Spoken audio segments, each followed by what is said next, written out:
2, 1. Tá aí, eletroquímica, aula 11. A eletroquímica, na verdade, gente, ela vai abordar uma série de pontos, né? Então também é uma revisão que não dá para a gente se estender muito, senão a gente acaba deixando de fazer as questões. Eu vou citando alguns tópicos aqui. Se houver algum tópico que vocês precisam que eu faça algum, perdão, que vocês precisem que eu faça algum detalhamento mais específico, vocês me mandam aqui. Dan, fala mais um pouco sobre isso. Aí a gente vai batendo papo, tá bom? Bom, vamos lá. A parte de eletroquímica, ela começa, na verdade, com o conceito de óxido-redução.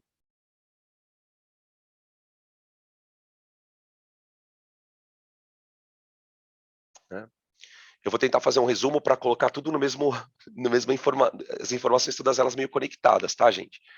Bom, as reações de oxirredução, a gente, na verdade, estuda a oxirredução numa parte de química geral. Então, tem muitos materiais de cursinho, apostilas ou livros que trabalham com óxido-redução na parte de química geral. O Enem, particularmente, não gosta muito de cobrar reações de oxirredução. Até aparece uma vez ou outra, mas não é com muita frequência. Na lista até tem alguns exercícios que mostram isso. Bom, o que é uma reação de oxirredução? Se a gente pudesse defini-la, eu diria que a reação de oxirredução é uma reação... Peraí, deixa eu me ajeitar melhor aqui. É uma reação de transferência... Opa.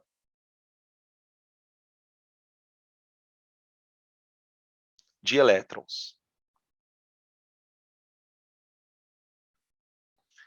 Nem toda reação química é uma reação de transferência de elétrons.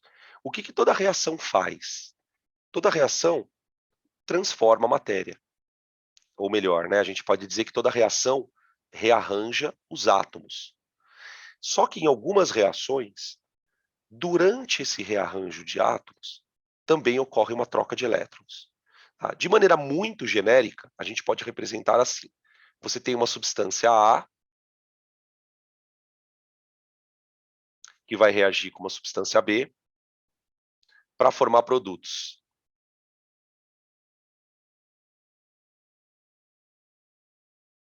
Tá? Nesse processo, quando há uma transferência de elétrons, você vai ter uma substância sofrendo oxidação e uma outra substância sofrendo redução. Né? A oxidação é o termo que a gente usa porque assim, durante a reação, né, você tem alguém perdendo elétron e alguém ganhando. Então, né, nesse sentido, a gente vai definir a oxidação como sendo a perda de elétrons.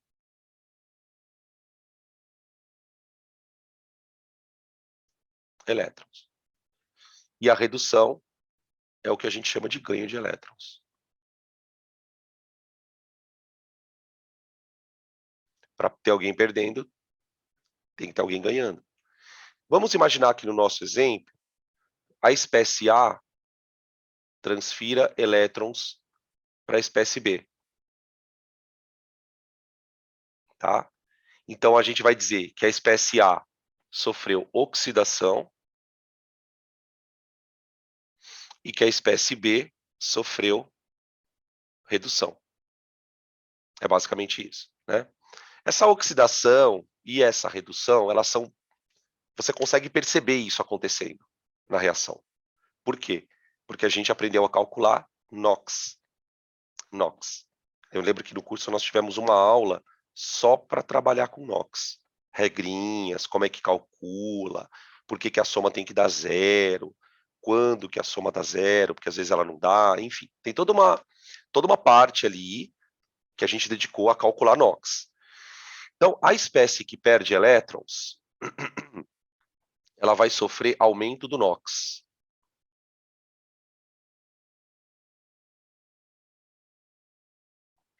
Né? Para quem não lembra, NOx é a abreviação para número de oxidação. E a espécie que ganha elétron, que sofre redução, né? Ela vai ter uma redução do NOx.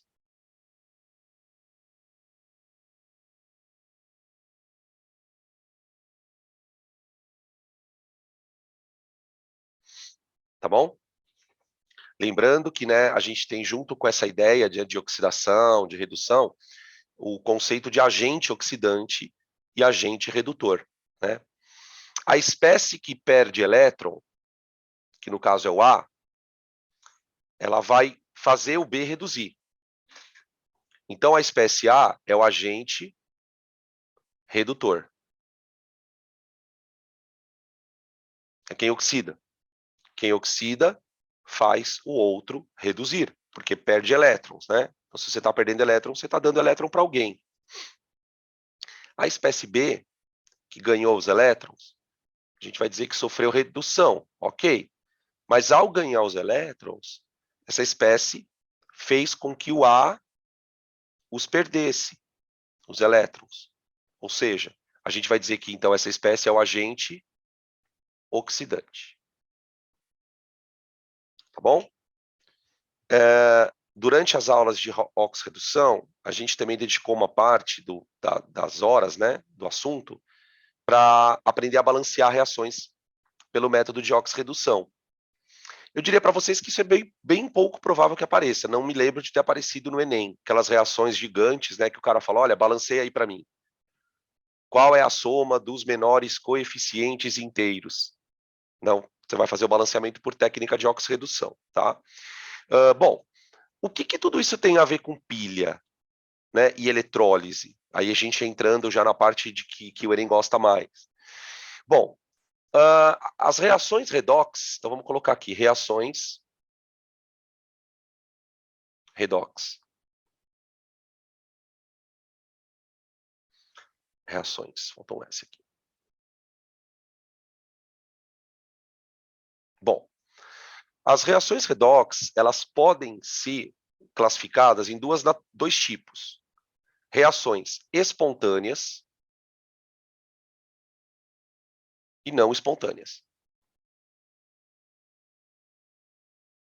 Tá, vamos falar primeiro das espontâneas. O que acontece, gente? A gente estudou lá na termoquímica, né, que uma reação ela pode liberar ou absorver calor, exotérmica e endotérmica. Tudo bem. Acontece que uma reação de oxirredução ela vai poder absorver ou liberar energia elétrica. Essa é a grande novidade. Por conta da transferência de elétrons, as reações são capazes de gerar DDP. Vamos voltar um pouquinho lá na física. O que faz um elétron andar? Não é uma diferença de potencial? Para o elétron andar dentro de um fio, eu preciso de DDP. Então, a partir do momento que uma reação provoca movimento de elétrons, porque a reação de oxirredução faz isso, né? Ela vai provocar DDP. Então, as reações espontâneas, elas criam o que a gente chama de força eletromotriz. Ou seja, nós estamos falando aqui de um gerador eletroquímico. É um gerador. O que um gerador faz? Não é criar DDP?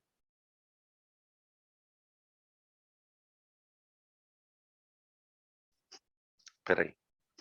Geradores eletroquímicos. Né? O gerador ele cria diferença de potencial.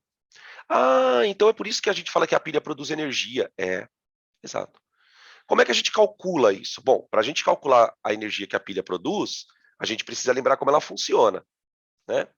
Então, de maneira bem genérica, de novo, né, para variar, como é que uma pilha funciona? Uma pilha é formada por dois compartimentos, um compartimento A e um compartimento B, e aí você tem uma série de pilhas das mais diferentes naturezas, né? Pilha alcalina, pilha de Daniel, pilha de Leclanché, enfim. Vocês não precisam ficar sabendo o tipo de pilha.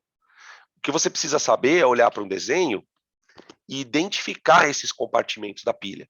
Tá? Como é que funciona? Então, você tem um compartimento A e tem um compartimento B.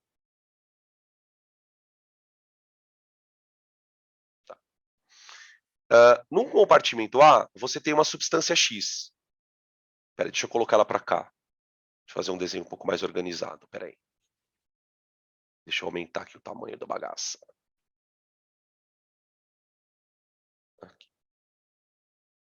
e aqui um compartimento B.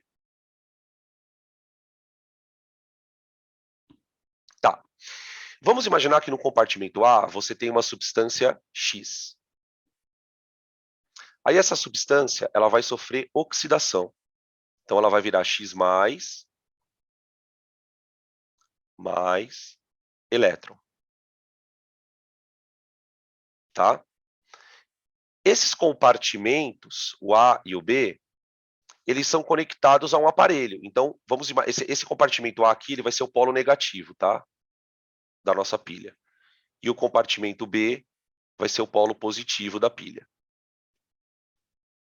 Tá.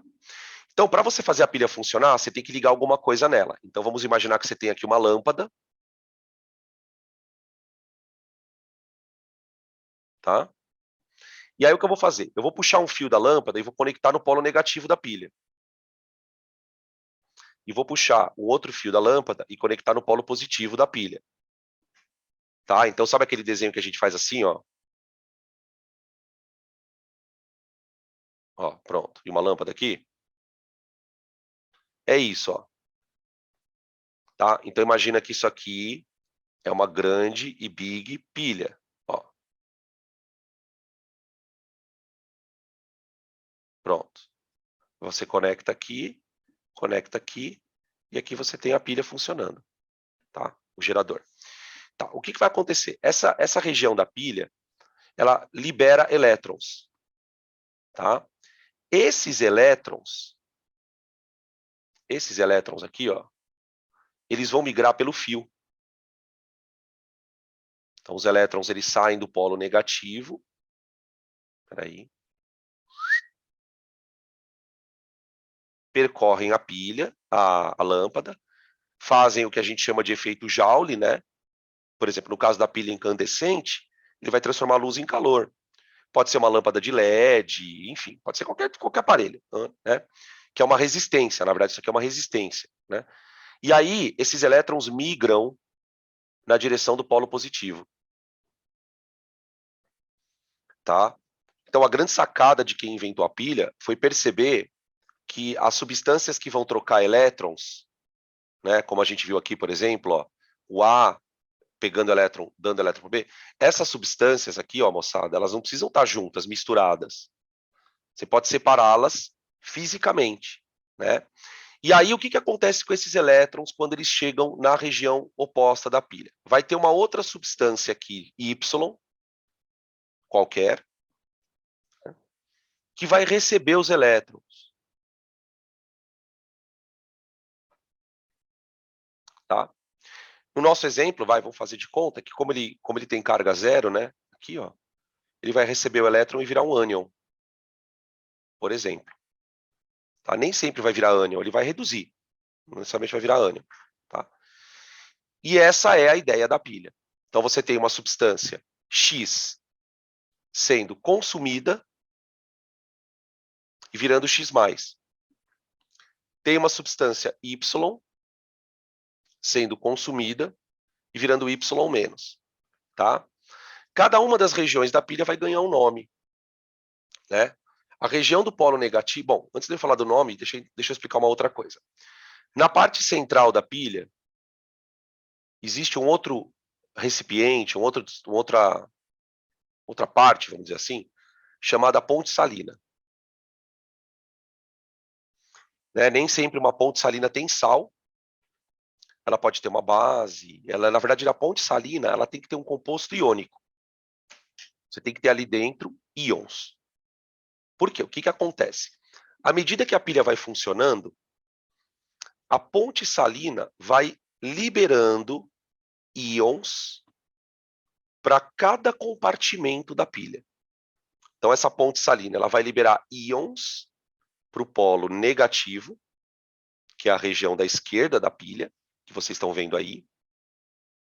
E a ponte salina vai liberar íons para o polo positivo, que seria a região da direita. Tá certo? Então, o que a ponte salina faz? Para o lado negativo, a ponte salina manda ânion.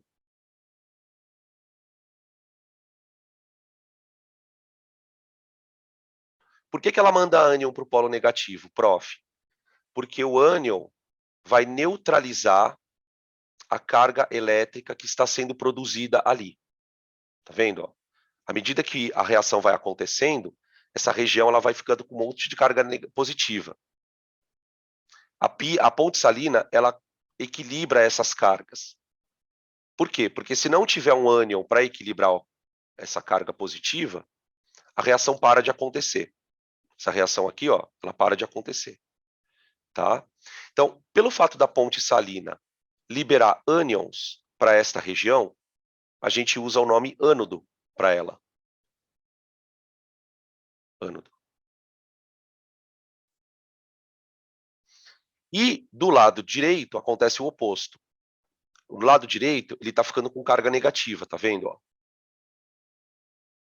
A ponte salina vai mandar para cá, para neutralizar essa carga negativa, cátions. Por causa disso, a gente vai chamar essa região, então, de cátodo. Então, o segredo das questões de pilha é você identificar o cátodo, identificar o ânodo e ver o que está acontecendo em cada região. Né? Outra coisa que eu queria comentar sobre a questão da pilha é o seguinte: como é que eu calculo a força eletromotriz dela? Bom, a força eletromotriz, ela tem a ver com aquela definição que a gente também trabalhou em aula, né, que é a definição de potencial de oxidação e redução. Cada espécie que oxida, ou cada espécie que reduz, terá um potencial associado a isso. Então tem espécie química que tem potencial de oxidação alto, tem espécie química que tem potencial de redução alto. Isso varia de espécie para espécie. Né? Eles costumam fornecer essas informações no exercício.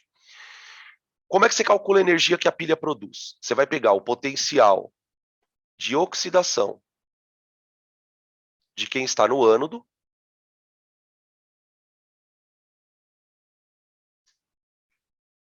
e vai somar com o potencial de redução de quem está no cátodo. Né? Lembrando que o potencial de redução de uma substância e o potencial de redução dessa mesma substância, eles são com sinal trocado. Né? Por exemplo, o E de oxidação do zinco virando zinco 2. Vamos pegar um que eu lembro de cabeça. Tá? O potencial de oxidação do E, do zinco, virando zinco 2, é mais 0,76 volts. Então, por exemplo, se você tiver uma pilha funcionando com zinco no ânodo, só o potencial do zinco já dá 0,76. Né? O de redução dele seria menos. Só que aí você faria assim, ó. Ó como é que você escreve a redução, ó. Zinco 2 virando zinco 0. Tá? Os potenciais eles têm sinais trocados. Tá? Vamos pegar o do cobre aqui, que eu também lembro de cabeça. E de oxidação do cobre.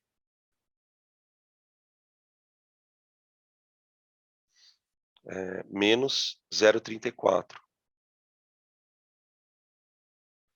E de redução do cobre. Mais 0,34. Entenderam? É claro que ele não vai te dar os dois, tá, gente?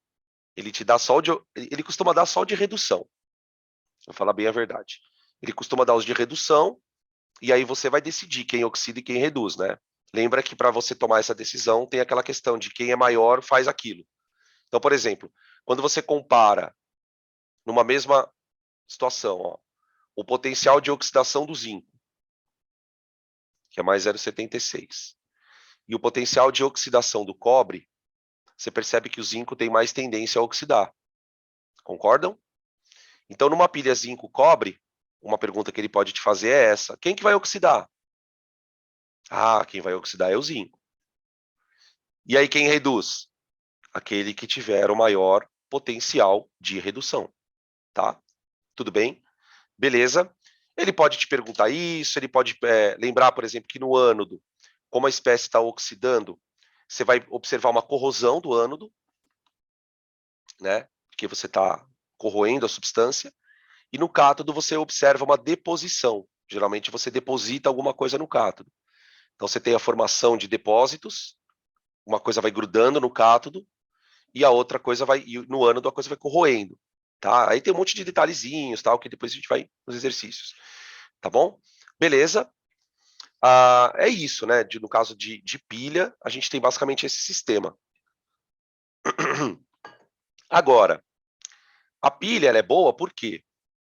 Porque ela cria DDP. Então ela funciona como um gerador, certo? Só que a eletrólise não. A eletrólise, ao contrário da pilha, ela consome DDP. Então a gente poderia comparar a eletrólise a um receptor elétrico. Quando a gente teve aula de geradores e receptores, a gente falou um pouco sobre isso, né? Por que o gerador chama gerador? Porque ele gera diferença de potencial. Então é ele que alimenta um circuito. Um receptor é um aparelho, é um dispositivo que consome diferença de potencial. Tudo bem? Então, eu vou pedir para vocês tirarem print para a gente poder falar um pouquinho de eletrólise. Acho que eletrólise é um assunto um pouco mais complicado. Tá? Podem tirar o print aí.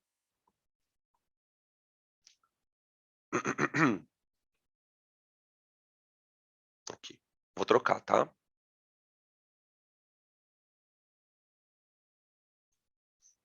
Vamos lá. Aqui. Bom, por que uma eletrólise consome diferença de potencial? Porque ela não é espontânea. Ai, peraí. Aqui. Ó, a pilha é espontânea.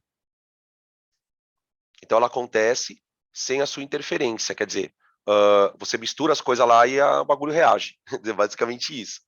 Na eletrólise, não. Na eletrólise, você tem reações não espontâneas.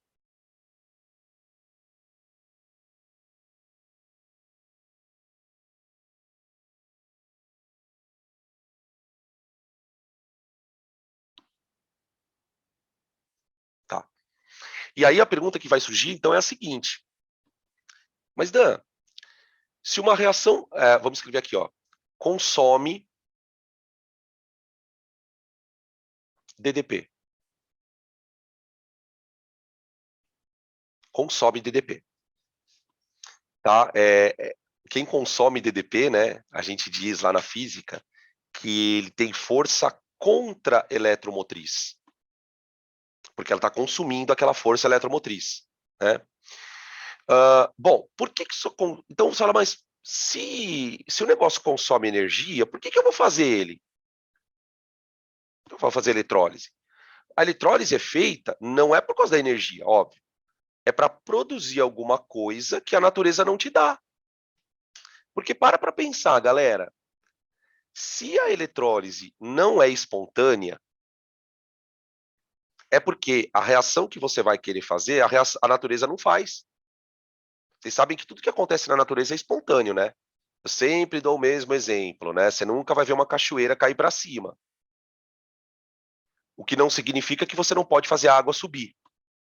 Você consegue fazer a água subir, só que você precisa de pressão. Você precisa dar energia para ela. Você precisa de uma bomba para bombear água para cima. A eletrólise é nessa linha. Ela não vai acontecer sozinha, mas você pode provocá-la. Então, o que você precisa fazer? Você precisa ligar a eletrólise numa tomada. Literalmente, é uma reação que você liga na tomada. Né? A nossa bateria do celular, ela faz as duas coisas. Ela funciona como pilha e como eletrólise. Né? Quando você está usando o celular, ela está descarregando. Então, ela está caminhando no sentido espontâneo. Só que uma hora a bateria acaba. Por que acaba a bateria? Porque as substâncias que estão reagindo acabaram. O que eu faço? Eu pego o celular e ponho na tomada. Ao colocar o celular na tomada, a reação vai acontecendo de trás para frente. Então, imagina que você ligasse uma pilha na tomada e aquilo que oxidou começasse a reduzir de volta. aquilo que reduziu começasse a oxidar, você tem a eletrólise. Então, o principal fundamento da eletrólise é a produção de substâncias.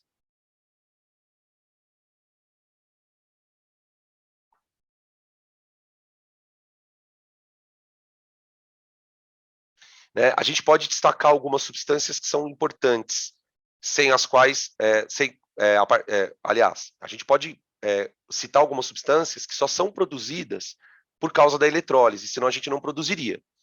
A gente pode citar aqui o alumínio, que é feito a partir da eletrólise da bauxita.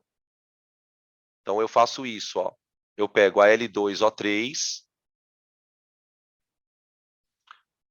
ponho corrente elétrica e transformo isso em alumínio mais O2. Né? Deixa eu balanceá-la aqui. 2, 4 e 3. Essa reação, sem dúvida, é a eletrólise mais famosa que a gente tem. Por quê? Porque ela produz alumínio. E a gente tem uma dependência muito grande do alumínio, em vários segmentos da sociedade, na construção civil, né? Todo mundo tem coisa de alumínio em casa. Né? E o alumínio não é um metal que você encontra na natureza na forma de substância simples. Você encontra o minério, que é a bauxita. Né? Uma outra eletrólise que é muito famosa é a eletrólise da água. A eletrólise da água. Né? A eletrólise da água é importante porque ela vai nos proporcionar a produção de combustível. Né? O hidrogênio é um combustível. É um combustível. Durante muito tempo, o hidrogênio foi usado como combustível de foguete. Hoje em dia não se usa mais, porque ele é meio perigoso. Mas o hidrogênio é uma fonte de energia. Né? Então, por exemplo, imagina a gente conseguir, ao invés de queimar petróleo, queimar hidrogênio. Se eu queimo hidrogênio, eu tenho uma fonte limpa de energia. Mas eu preciso produzir o hidrogênio. Eu não tenho hidrogênio na natureza, solto. Então eu pego a água e faço uma eletrólise da água. Né? O termo eletrólise, os caras usam, né? Porque você vai perceber, né? Se você olha para as reações, parece que a reação tá, o processo está quebrando a molécula. É uma reação, a gente chama essas reações, né, de reações de análise, porque você pegou uma substância e quebrou em duas, tá? Beleza? Como é que a gente faz uma eletrólise? Vale a pena a gente citar, né? Porque qual que é o problema tanto da pilha como da eletrólise, gente? Provavelmente, se cair isso, provavelmente ele vai te dar um desenho de uma pilha ou de uma eletrólise e vai perguntar alguma coisa sobre esse desenho. Onde é o cátodo, onde é o ânodo, da onde está saindo elétron, para onde está chegando elétron, enfim, coisas dessa natureza. Então é importante a gente ter uma noção de como que funciona o mecanismo do negócio. Bom, qual que é o lance? Para você fazer uma eletrólise, você vai pegar uma substância. Eu vou chamar minha substância de XY, tá? Os dois estão ligados. E aí eu vou pegar essa substância e vou dissociar. Então isso aqui é uma dissociação. Dan, como é que a gente dissocia a substância? Você pode escolher dois jeitos. Você pode fazer isso com calor, eletrólise ígnea, ou você pode fazer na água. Tá? Quando a gente faz eletrólise na água, ela é mais econômica porque você não tem que aquecer a substância. Tá? As substâncias que vão sofrer a eletrólise, elas são geralmente substâncias iônicas. Sal de cozinha, né? Geralmente é um sal. A gente faz eletrólise de sais, NaCl, enfim. E para você separar os íons por aquecimento, é foda, porque a substância iônica tem ponto de fusão alto. Então você vai gastar muita energia para derreter o negócio. Mas tudo bem, derrete, não tem problema nenhum. Na água é mais barato, porque você joga a substância na água e ela dissocia. Só que às vezes fazer na água não é possível. Por exemplo, como no caso da bauxita, Eu não consigo fazer na água a eletrólise dela, porque a bauxita não é solúvel na água. Eu não consigo dissociar ela. Então, aí você tem que fazer a ígnea, tá? Então, no caso da bauxita, a eletrólise ígnea. Tá, então o que você faz? Você pega a substância, dissocia. Dissociei. Aí você vai fazer o seguinte, você vai colocar essa substância num recipiente. Só que, diferentemente de uma pilha, o recipiente ele não tem divisão. Você coloca tudo aqui. Então, você vai colocar a substância já dissociada lá dentro. Aí, o que você vai fazer? Você vai colocar aqui um eletrodo. Na pilha também tem eletrodo, vocês lembram, né? E aqui um outro eletrodo. Só que na eletrólise, eu não quero que o eletrodo reaja. Na pilha, não, né? Na pilha, o eletrodo vai corroer. Aquele eletrodo que é o ânodo, ele vai corroer. Aí, o que você faz? Você vai... Perdão. Nossa, agora a minha voz está sumindo, gente. Nossa Senhora. Só que o que acontece? Para você fazer esse negócio funcionar, você tem que ligar os dois eletrodos num gerador, numa pilha. Então, isso aqui é uma pilha, ó.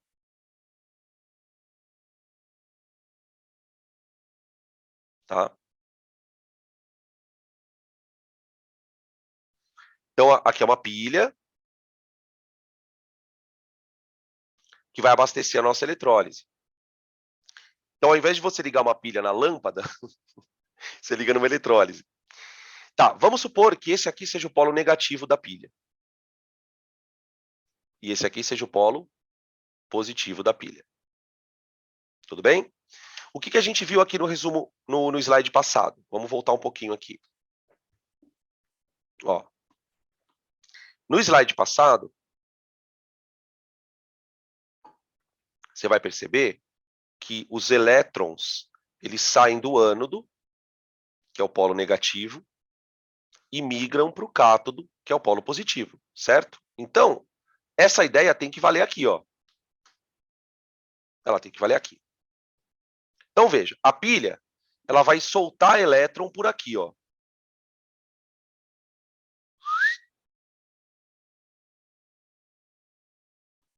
E ela vai puxar elétron por aqui.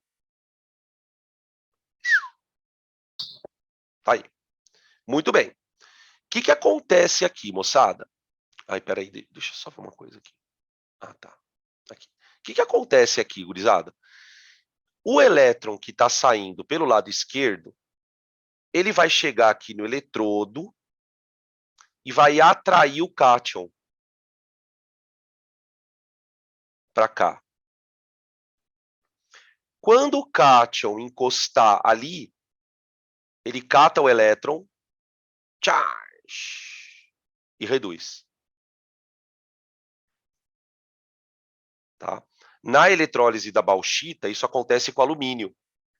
Lembra que o alumínio é mais 3? Então, alumínio mais 3 pega 3 elétrons e reduz. O cara sempre vai ficar com carga zero, viu? Na eletrólise. Tá? Tudo bem? Bom, e do outro lado?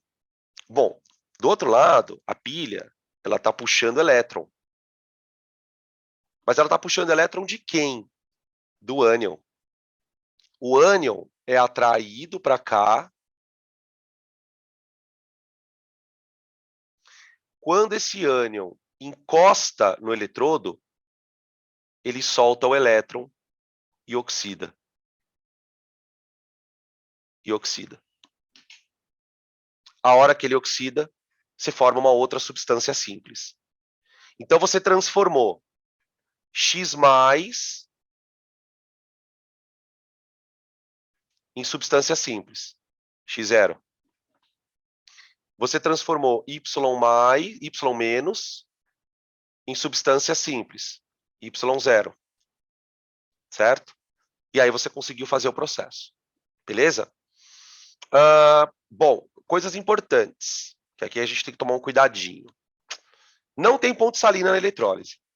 Então, isso é uma outra coisa que você tem que verificar. Não tem ponte salina na eletrólise.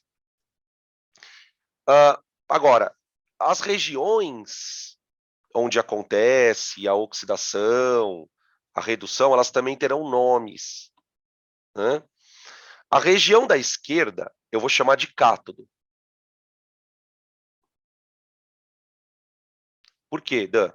Porque ela está atraindo cátion. Tudo que atrai cátion eu vou chamar de cátodo. Olha lá para a pilha de novo. Volta um pouquinho na pilha. Olha lá. Por que que na pilha o cátodo chama cátodo? O cátodo chama cátodo porque a ponte salina está mandando cátion para lá. Então aquela região está atraindo cátions da ponte salina. A outra região chama ânodo pelo mesmo motivo. Está atraindo ânions da ponte salina. Tá certo? Então aqui é a mesma coisa. Aqui é a mesma coisa. O cátodo chama cátodo porque atrai cátion. Tem aquela brincadeirinha que a gente faz na aula, né? Cátodo, cata cátion. Guarda essa frase. Cátodo, cata cátion. E o ânodo, cata ânion.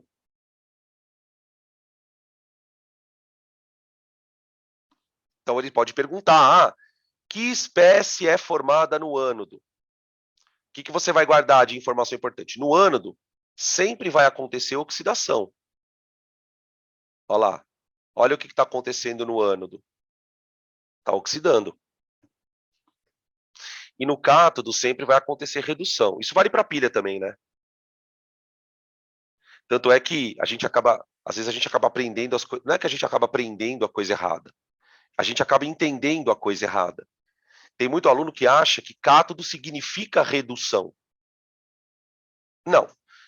Cátodo é uma região da pilha ou da eletrólise. Naquela região acontece redução. Você pode guardar assim. Ah, mas por que chama cátodo? Já expliquei. Porque aquela região atrai cátions. E a mesma coisa vale para o ânodo. Tudo bem isso, gente? Tranquilo? Tem uma outra coisa que eu quero contar. Tomar cuidado com o problema dos sinais, né? Na pilha, o ânodo corresponde ao polo negativo. E o cátodo corresponde ao polo positivo. Certo? Tá. Da onde veio esse sinal, professor? Pelo seguinte, gente. O que está andando, não é elétron? Não sei se vocês lembram da aula de potencial elétrico. Lembra que elétron gosta de ir para onde tem maior potencial? Elétron gosta de ir para onde tem maior potencial. Então, se o elétron está andando da esquerda para a direita, no meu desenho, né? Aqui, ó. O elétron está andando da esquerda para a direita. Então, ele tem que sair da região de menor potencial. Então, esse menos que a gente põe na pilha é para dizer, olha, aqui é a região de menor potencial. E ele vai para o de maior potencial. Por isso que o sinal ele é dado por essa lógica. Tá? Tem muita gente que guarda, e isso é um perigo. Ânodo lembra ânion. Então é polo negativo. Cuidado, porque na eletrólise inverte. Por isso que vocês se confundem. Tá? Ânodo chama ânodo por quê? Não tem nada a ver com o fato dele ser negativo. Esquece isso. O ânodo chama ânodo porque ele atrai ânion. Por que o polo é negativo? Porque o elétron sai dali. O elétron sai dali. Aqui você tem o contrário. Né? O elétron chega no polo positivo. Tá bom, então tá aqui polo positivo. Agora, na eletrólise, como é que funciona a dinâmica? Vem cá, volta aqui. Como é que você vai guardar na eletrólise? É super simples. A eletrólise é um aparelho que está ligado numa tomada. Então é assim, quando você liga uma parte do aparelho aqui, ó, no polo negativo da tomada, lembra que a pilha é a tomada? Então, esta região ela fica toda negativa. Então, o cátodo na eletrólise é o polo negativo. Ligou no negativo, ele é o polo negativo. Tá? Então, o elétron está fazendo isso. Ó.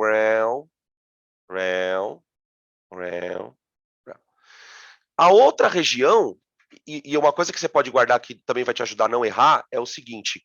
Por que nesse caso aí tem que ser o polo negativo? Porque é assim que ele vai conseguir atrair o cátion, não é?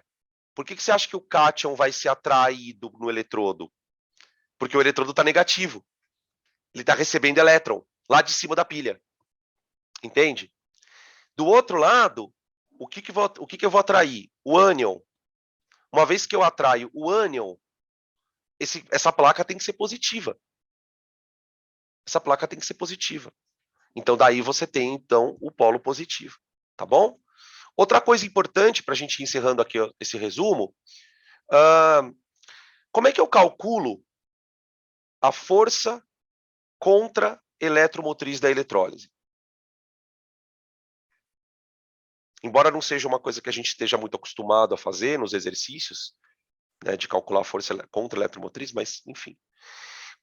Como é que você calcula? Ué, você vai fazer a mesma conta que você fez da pilha. Você vai pegar o potencial de oxidação de quem está no ânodo. Afinal de contas, o ânodo é quem oxida. E vai somar com o potencial de redução de quem está no cátodo.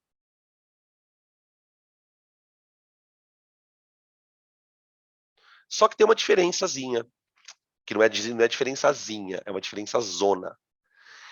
Quando você estiver calculando para eletrólise, esse valor vai dar sempre negativo.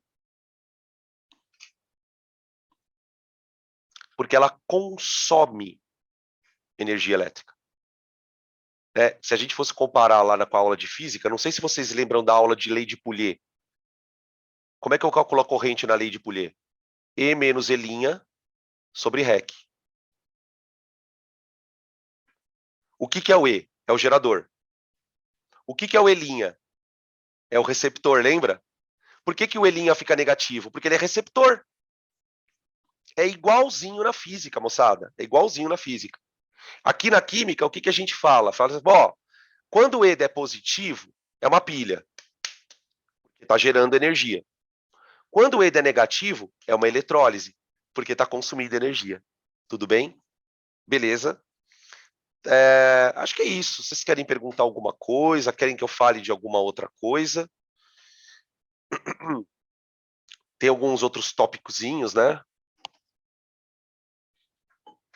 Galvanização, metal de sacrifício, tá? Se vocês quiserem, eu faço algum comentário sobre isso.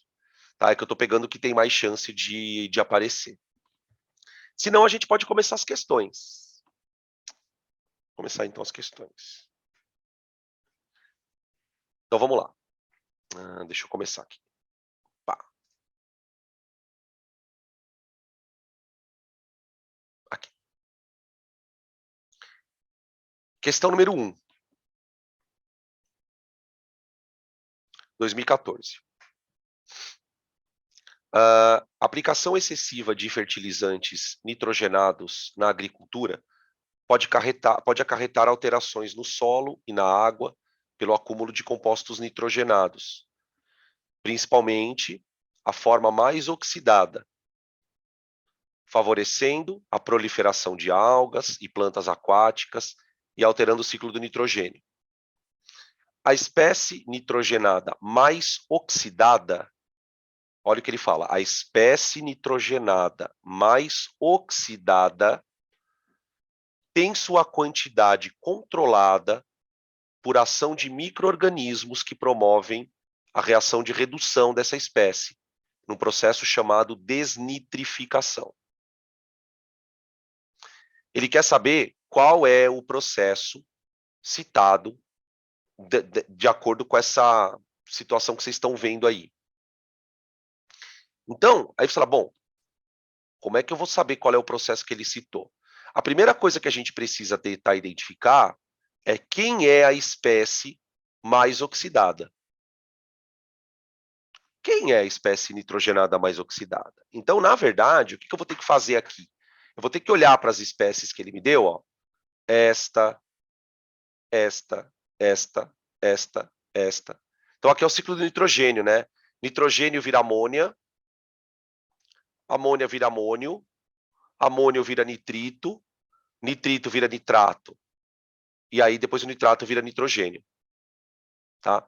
Se vocês forem bons de biologia, tiverem antenados na biologia da história, talvez você consiga matar se você souber qual das etapas é a desnitrificação.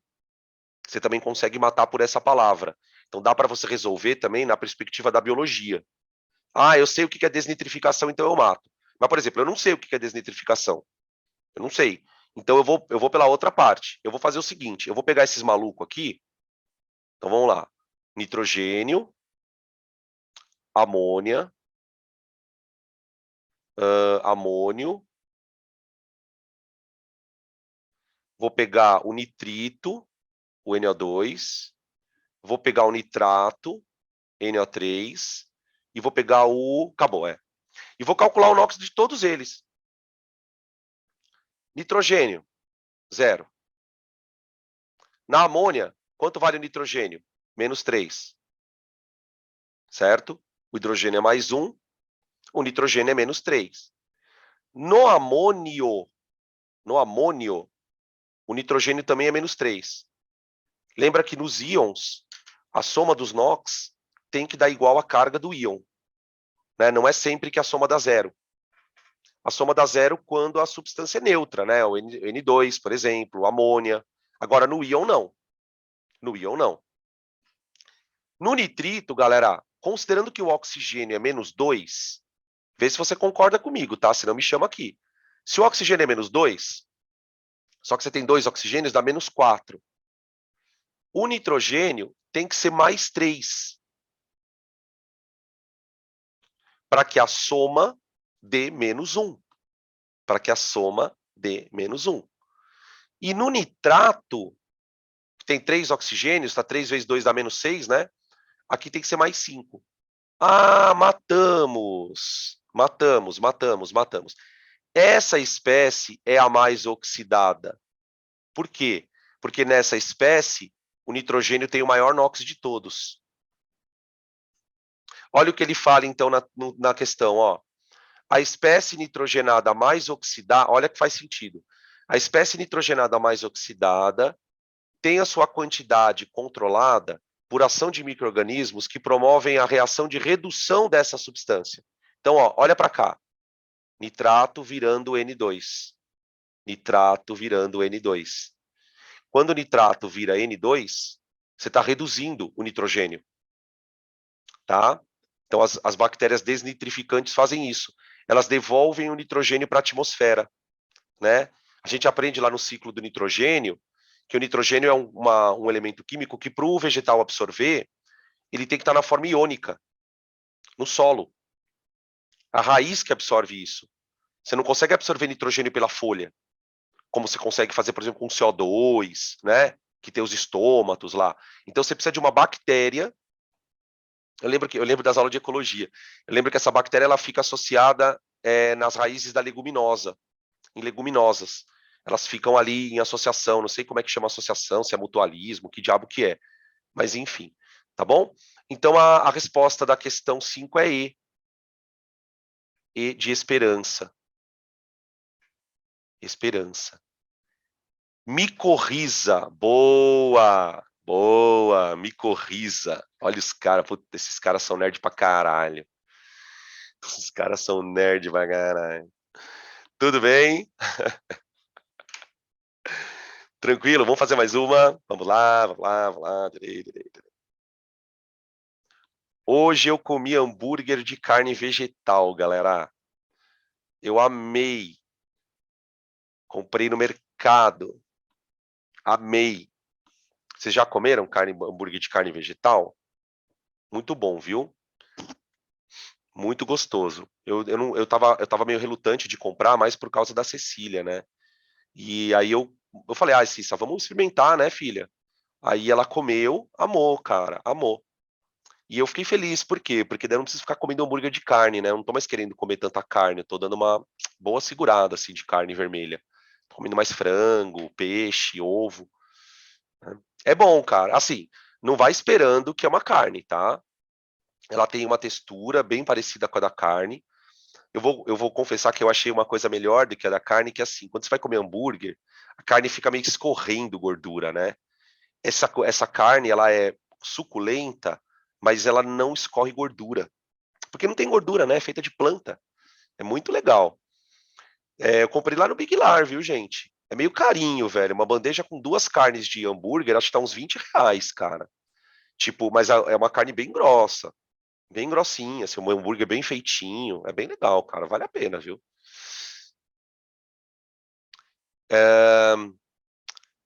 Que lanche que é? Ah, pode crer, pode crer, pode crer. Ah, então, eu já comi, eu não comi o nuggets. Eu comi o. Eu comprei a carne de hambúrguer, né? E eu tinha comprado o almôndega para colocar no molho de tomate, para comer com macarrão também, que é bem legal.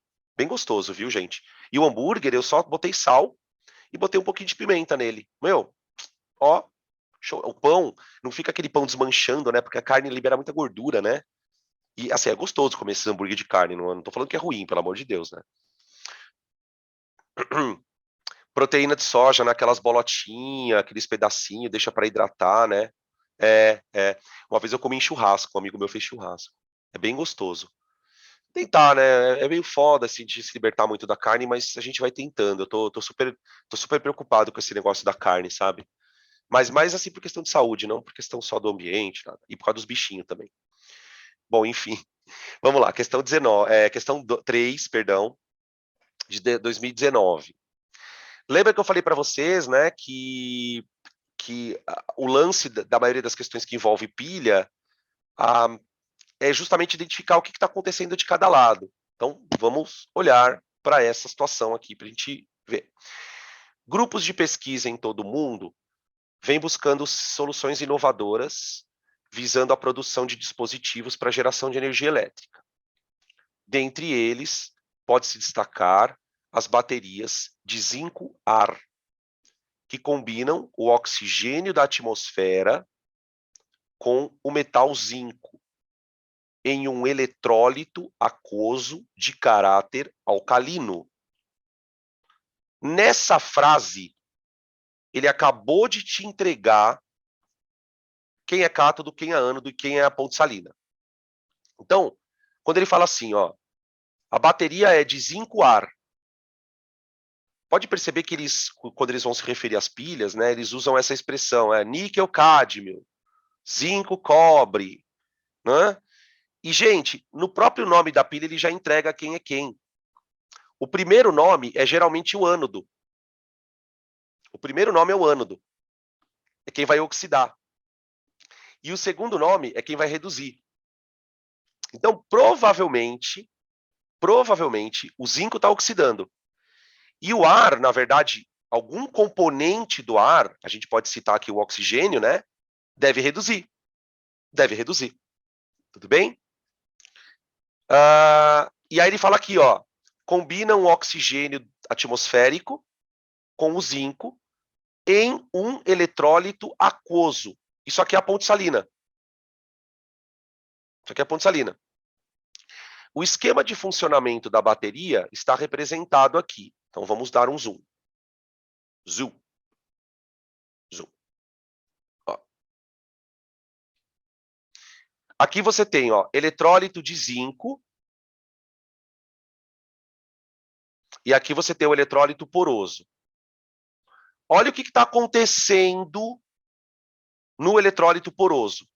O oxigênio está entrando. Qual é o NOx do oxigênio aqui, ó, galera? Não é zero? Quando ele sair na forma de OH, o NOx do oxigênio já é -2. Então, o oxigênio reduziu, ó. O oxigênio reduziu. Tá? Então, aqui é o cátodo. De fato, aqui é o cátodo. Aí tem a membrana porosa. E, ó, o eletrodo de zinco, ele tá fazendo isso aqui, ó. Rain, rain, rain. O que é essa setinha, rain? Ele está dizendo assim, o zinco está virando esse monstrinho aqui, ó. Então, a gente pode, assim, de uma maneira muito resumida, pensar na nossa pilha assim, ó. Zinco virando Zn OH4, 2 menos, tá? E O2 virando OH-. Cara, essa pilha é tão fodida, olha que louco. Porque o oxigênio, ó, ele entra e sai OH. Esse OH vai atravessar a membrana para se combinar com o zinco. Com esse zinco aqui, ó. Da onde você acha que vieram esses OH4 aqui, ó? Esse OH4 veio daqui, ó. Gente, olha só. O zinco aqui, ele tem NOx 0. Só que aqui, ó, o NOx do zinco é mais 2. Vocês conseguem perceber isso? Ah, professor, como é que você sabe que o NOx dele é mais 2? Peraí que eu escrevi uma merda aqui. Só um minutinho. Tira esse 4 daqui, pelo amor de Deus, Danilo. Zé Ruela. Ó, o OH inteiro, ele não é menos 1? Se ele é menos 1, essa carga não tinha que ser menos 4? Tem 4 OHs. Por que ela não é menos 4? Porque o zinco é mais 2. Tudo bem? Então o zinco oxidou e o oxigênio reduziu. Tá certo? Muito bem. Pergunta. No funcionamento da bateria, qual espécie química é formada no ânodo? Resposta: ZnOH42-. Menos. É o produto da reação do ânodo. Tá? Se tivesse zinco mais 2, então poderia ser, né? Zinco mais 2, mas não tem zinco mais 2. É ZnOH4. Então, alternativa E. E de esperança. Aí, várias esperanças. Tudo bem, gente? Deu para entender como é que vocês vão abordar a questão? Fica de olho na espécie, olha o NOx. É pelo NOx que você vai descobrir o que oxida, o que reduz. É claro, né, gente, que aqui um comentário. O aluno tem que saber, nessa situação, que o eletrodo de zinco, ele é zinco metálico. Ele é zinco metálico. Ah, professor, e daí que ele é zinco metálico? Toda vez que o metal está na forma metálica, o NOx dele é 0. Ele está na forma de substância simples. Tá bom? Beleza. Deu para lembrar um pouquinho. Vamos fazer mais uma. Podem tirar print se quiserem. Acho que precisa, né? Deixa eu ver aqui. Aqui. Questão número 4. Para realizar o desentupimento, aqui, então, isso é um outro ponto que eu preciso contar para vocês. Nem sempre a questão de eletroquímica vai ser pilha. Né? É por isso que eu fiz questão de começar o resumo alertando vocês para que pilha é um tipo de oxirredução. Eu gostaria que vocês também levassem para a prova a seguinte coisa. Existem reações de oxirredução espontâneas e não espontâneas. Então, fiquem atentos. Tá? Percebeu que está acontecendo ali uma oxirredução? Tenta identificar se ela é espontânea, se não é, enfim. Então, olha lá. Peraí. Para realizar o desentupimento de tubulações de esgotos residenciais, é usada uma mistura sólida, comercial, que contém hidróxido de sódio e outra espécie química pulverizada. Então, aqui, se alguém já usou diabo verde, é disso que ele está falando. Vocês já viram diabo verde? A gente usa para desentupir pia. Qual que é a receita para desentupir pia? Você pega o diabo verde, que é um sólido. Você vai abrir o sólido, você vai ver que o sólido é branco e tem uns pontinhos preto lá no meio. Uns pontinhos preto lá no meio. O branco é a soda cáustica. E o pretinho, X. Você põe na pia, põe só um pouquinho, uma colheradinha, enfia no ralo ali, dá uma chuchada no ralo. Aí você pega a água, coloca ela para esquentar. Antes dela entrar em fervura, sabe quando está começando a soltar aquelas bolinhas? Você desliga e joga. Aquilo derrete a gordura. Gordura, o que tiver ali derrete. Tem até que tomar cuidado para não jogar água muito quente. Uma vez eu fui fazer numa outra casa que eu morava, burro, né?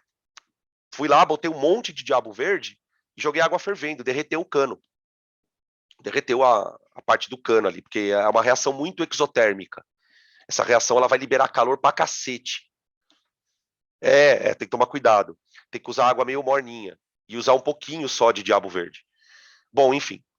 Quando adicionada, ó, ele fala aqui, ó, quando adicionada água a essa mistura, ocorre uma reação que libera gás hidrogênio e energia na forma de calor, aumentando a eficiência do processo. Considere os potenciais padrão de redução da água e de outras espécies em meio básico. Então, vamos lá. Veja que aqui ele deu potenciais de redução. Ó. Redução, redução, redução, redução, redução, redução. Tá? Beleza? A pergunta é, qual é a outra espécie que está presente na composição dessa mistura para aumentar a eficiência? Aí você fala, tá, mas eu não tenho a mínima ideia, Dan. Por onde eu começo? Tá, o começo está quando ele fala que o NaOH vai reagir com alguém para liberar hidrogênio. Liberar hidrogênio, tá? Esse tipo de reação é, de fato, uma reação de óxido-redução. Ela é uma reação de óxido-redução. Tá? Está havendo algum tipo de processo em que alguém está oxidando e alguém está reduzindo. Essa espécie que está lá dentro tem que ser um metal. Tem que ser um metal. Ah, mas professor, eu tenho vários metais. Tá, mas vamos devagar. Vamos devagar. Vamos devagar. Olha só. Dá uma olhada nessa reação aqui, ó. Dá uma olhada nessa reação. Aqui eu tenho água reagindo com 2 elétrons, virando H2 e OH-. Tá. O que a gente percebe nesta reação? Que essa reação é uma reação de redução. Tá vendo? Ó? Então, quando ele fala que eu formei hidrogênio, o que ele está querendo dizer é que o hidrogênio foi formado a partir de uma redução. Redução. Então, a reação que vai liberar hidrogênio deve ser 2 águas mais 2 elétrons virando H2 mais 2 OH-. Opa, H-. Tá. Redução. Então, peraí. Se a formação de hidrogênio é uma redução, a outra reação tem que ser uma oxidação. É uma oxidação. Então, se a outra reação é uma oxidação, você tem que olhar para essas outras reações aqui, ó, e pensar nelas ao contrário.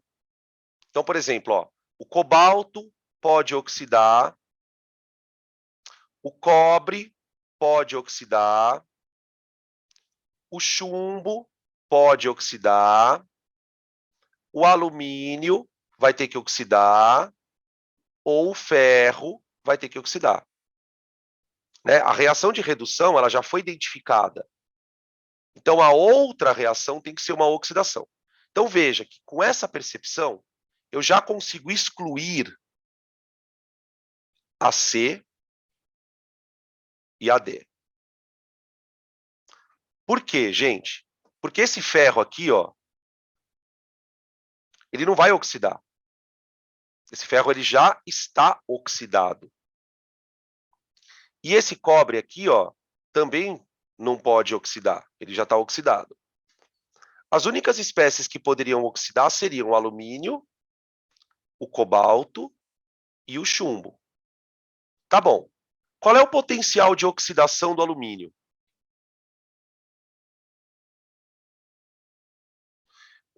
É mais, cuidado, 2,33. Todo mundo entende por que mais, né, gente? Quem não entender, me chama aqui no chat. Tô acreditando que vocês estão entendendo. Tá? Isso aqui é bem importante. Troquei o sinal. O potencial de oxidação do cobalto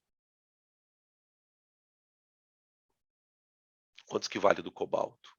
Vale mais 0,73. E o potencial de oxidação do chumbo tem que ser mais 0,58.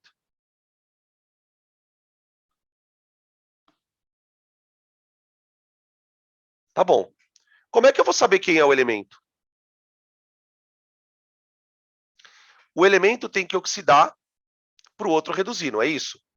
Só que a reação tem que ser espontânea. Isso aqui não é uma eletrólise. Você joga água e a coisa reage. Então, a nossa reação ela tem que ter um ΔE positivo.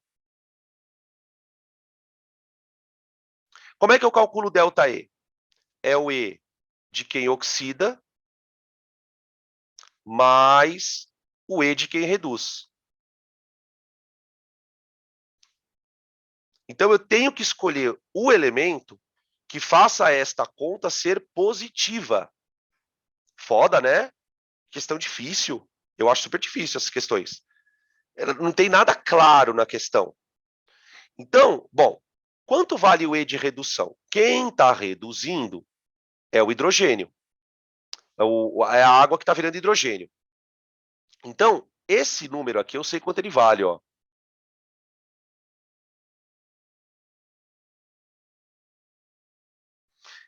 O que você tem que pensar agora? Você vai ter que colocar um número aqui, ó, que faça essa conta ser positiva.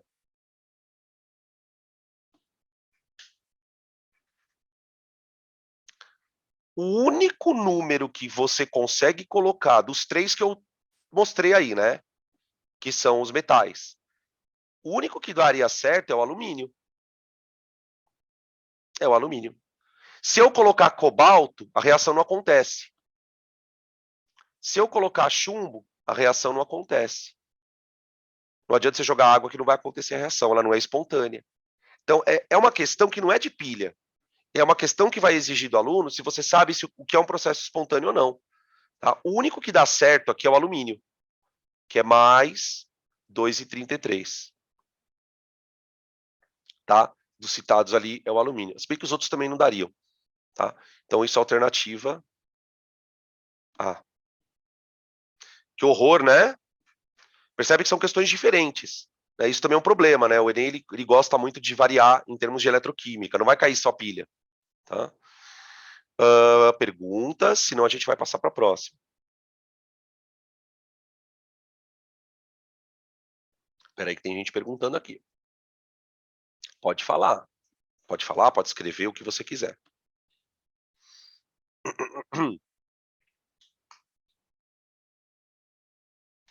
Vou falar. Tudo bem. Poderia pensar também que aquele que tiver mais negativo é porque ele é o que menos quer reduzir, Exato, quer oxidar. exato. Logo, ele quer o que mais quer oxidar. Você não precisa nem trabalhar, ficar invertendo toda hora. O que você está pensando é mais rápido, tá? Perfeito, é isso mesmo. Ok. Tá? Beleza? Agora, deixa eu contar um negócio pra vocês, cara. Tem umas questões do Enem que é foda, cara. Falar pra vocês, elas são foda. Isso aí, gente, se você já leu o frasco de Diabo Verde, você sabia que é alumínio. Quando eu li essa questão pela primeira vez, eu nem terminei de ler a questão. Falei que já sei, é alumínio. Mas é porque eu já vi. Eu já vi. Então, é foda isso às vezes, né? Porque o conhecimento do dia a dia, às vezes, ele nos ajuda, por incrível que pareça. Então, assim, por que eu tô falando isso pra vocês, gente? Eu não tô falando pra vocês ficarem lendo bula de coisa. Mas é bom se interessar de vez em quando por um ou outro assunto. Né? Então, tipo, pô, mas por que a porra do Diabo Verde funciona? Como que funciona esse negócio? Né? Esse tipo de conhecimento acaba, às vezes, quebrando um puta galho na prova. Porque você percebe que se você vai resolver a questão pelo contexto, pelo contexto não, pelos conceitos, cara, fica difícil de montar a questão, entender tudo isso, né? Para mim, a parte mais difícil, vou confessar para vocês, é perceber que quem está reduzindo é o hidrogênio. Essa parte é a mais foda, né? Porque muitas vezes a gente está lendo a questão e a gente passa meio batido, né? Quando ele fala essa frase aqui, ó, libera gás hidrogênio, essa parte é a parte mais importante do problema.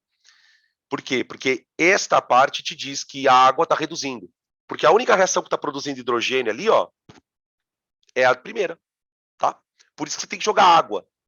É a água que vai ajudar no processo, tá? Muito bem, vamos para a próxima aqui. Eu queria fazer uma de eletrólise contigo. Ah, não, vamos fazer essa daqui que ela é rapidinha, ó. Antes de fazer a de eletrólise, vou fazer essa daqui que ela é bem rapidinha. Também meio fresquinha, não tão fresquinha, mas enfim.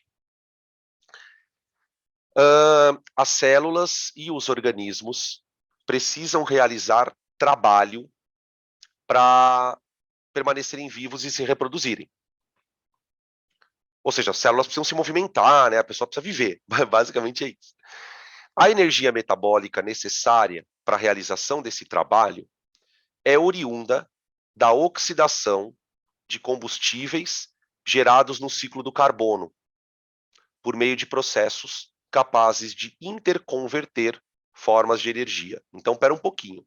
Quando ele fala assim, ó, a energia metabólica necessária para realizar trabalho é oriunda da oxidação de combustíveis.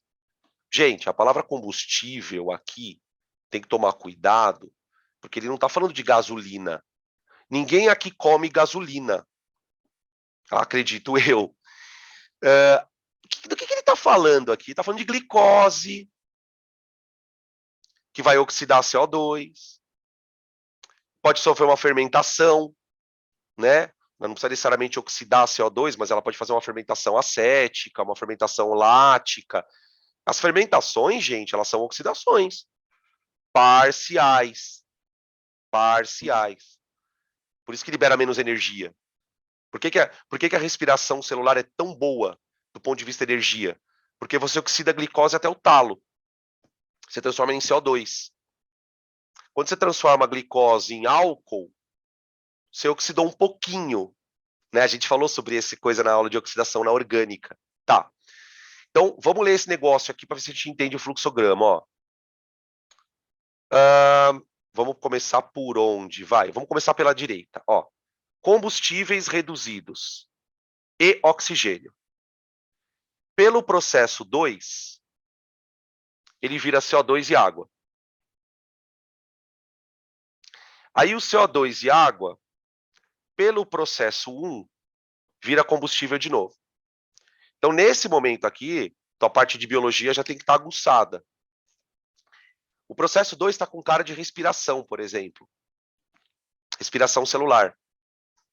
Né? E o processo 1 está com cara de fotossíntese. Pegar CO2 e água e transformar em oxigênio e glicose é fotossíntese. Certo? Então, 1 é fotossíntese e o 2 está com cara de respiração.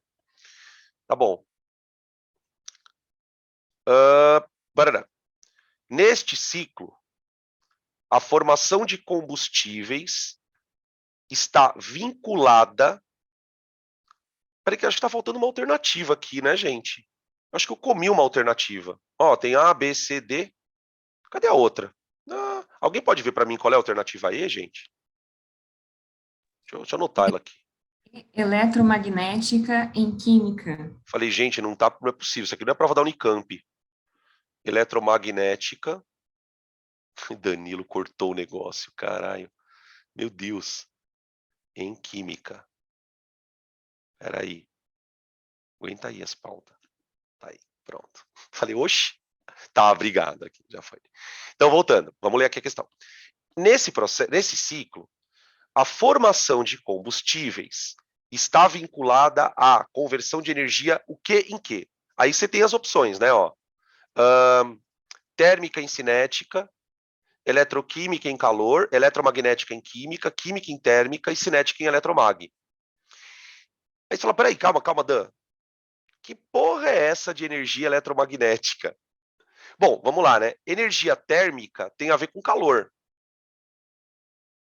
Energia cinética tem a ver com movimento de partículas. Né? Energia química está relacionada com entalpia. E energia eletromagnética, gente, está relacionada à luz. Luz. Né? Então, veja, na respiração, vamos pegar a respiração. que é o processo 2. Eu vou transformar energia química em térmica. Seria a respiração, tá? Mas ele quer a formação de combustíveis. Então, ele quer do processo 1. Para você formar glicose, você precisa pegar CO2, água, luz para formar a glicose. Né? Por que a luz é importante, se vocês pararem para analisar, né? Porque a fotossíntese não é espontânea. A fotossíntese não é espontânea. Se ela não é espontânea, ela precisa de energia. Tudo bem que aqui não é energia elétrica, é uma energia dos fótons. Então tem toda lá aquelas etapas malucas, medonhas lá da fotossíntese, fase clara, ciclo de Calvin. Na etapa clara, lá onde você tem os fótons, o que o fóton dá para o sistema? Energia. Essa energia vai ser armazenada dentro da glicose.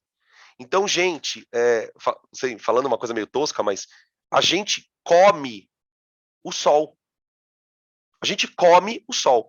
Toda a energia que tem no nosso planeta, toda ela, veio do sol. Toda. Quando você come um vegetal, você está comendo energia do sol. Quando você come uma carne, você está comendo um animal que comeu planta, você está comendo energia do sol. Tudo vem do sol. A luz, né? Tá? Então, ainda... E a resposta certa é a E, aquela que estava apagada. Tá?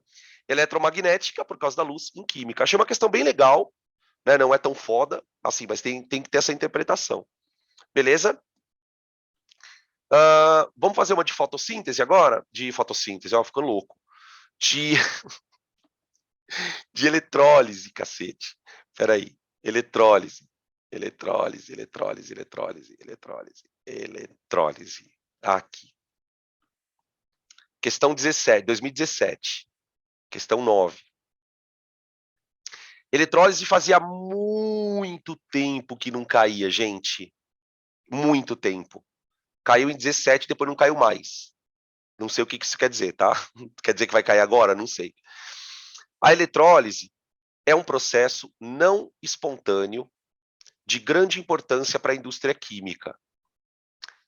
Uma das suas aplicações é a obtenção de gás cloro e de hidróxido de sódio a partir de uma solução de cloreto de sódio. Então, o que ele vai fazer? Ele vai pegar NaCl,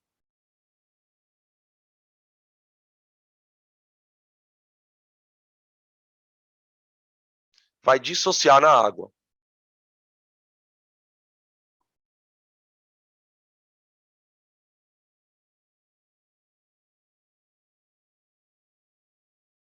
Tá? E aí, no esqueminha, ele mostra como é que vai acontecer o processo. Vamos dar uma lida aqui, ó. Espera aí, opa. Aqui. Ó, o que você já tem que ficar meio ligeiro? Tá vendo essa região aqui, ó, da bateria? Ela é positiva. Então, esse fio aqui, ó, ele tá puxando elétron. Então, essa região aqui, ó, é o polo positivo da eletrólise. Então, se é o polo positivo, tem alguém oxidando aqui. Tem alguém oxidando. Quem está oxidando? É o cloro. É o cloro. Então, a gente poderia observar no desenho aqui, ó, o seguinte. O cloro negativo vai virar... Ai, de acho. Vai virar Cl2 mais 2 elétrons. Esses elétrons que o cloro libera, eles vão subir por aqui, ó. Ó, ele subindo aqui, ó. Tá vendo? Tá, agora vamos do outro lado. Do outro lado, ó, você tem o polo negativo da bateria. Que é aquilo que eu estava explicando para vocês agora há pouco. Então, o elétron sai daqui, da pilha. Vem, e vem aqui. Desse lado aqui, gurizada, tá saindo um produto secundário, que também é gás. Que também é gás.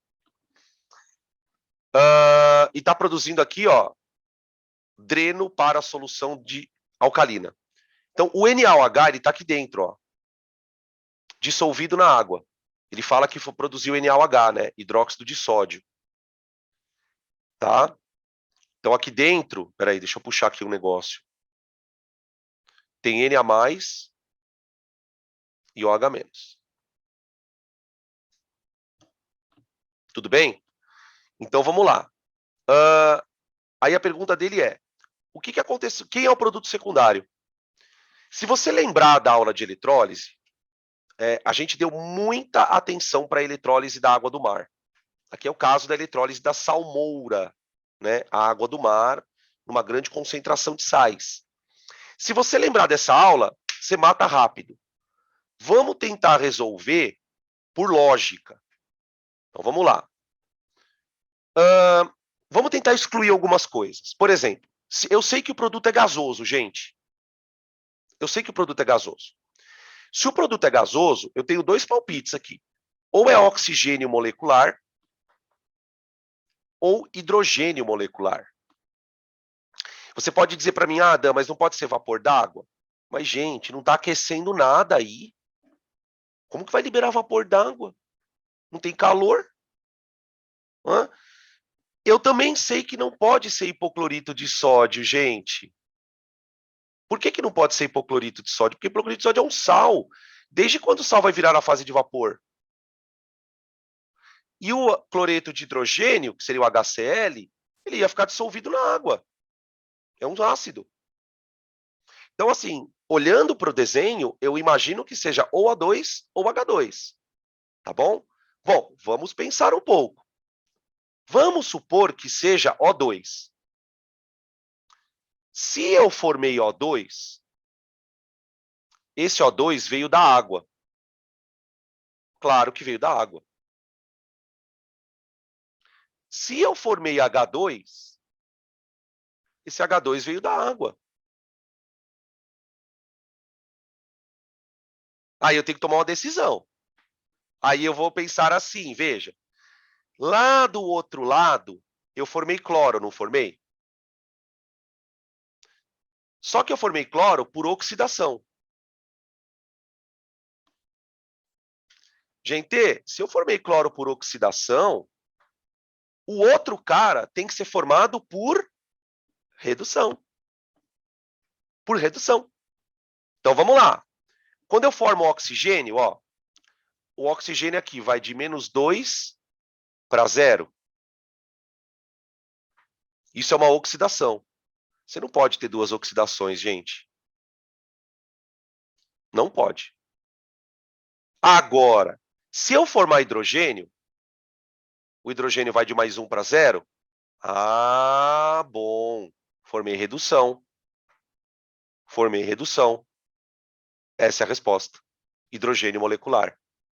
Tá? A eletrólise da água do mar, ela forma cloro no ânodo. Sempre. Ela forma hidrogênio no cátodo. E ainda forma NaOH, que fica na solução. Professor, então quer dizer que o sódio não reage? Não. Se vocês lembrarem da aula de eletrólise, vocês vão lembrar também que quando você faz eletrólise na água, às vezes a água interfere no processo. Não sei se vocês lembram que eu até dei uma fila de prioridade.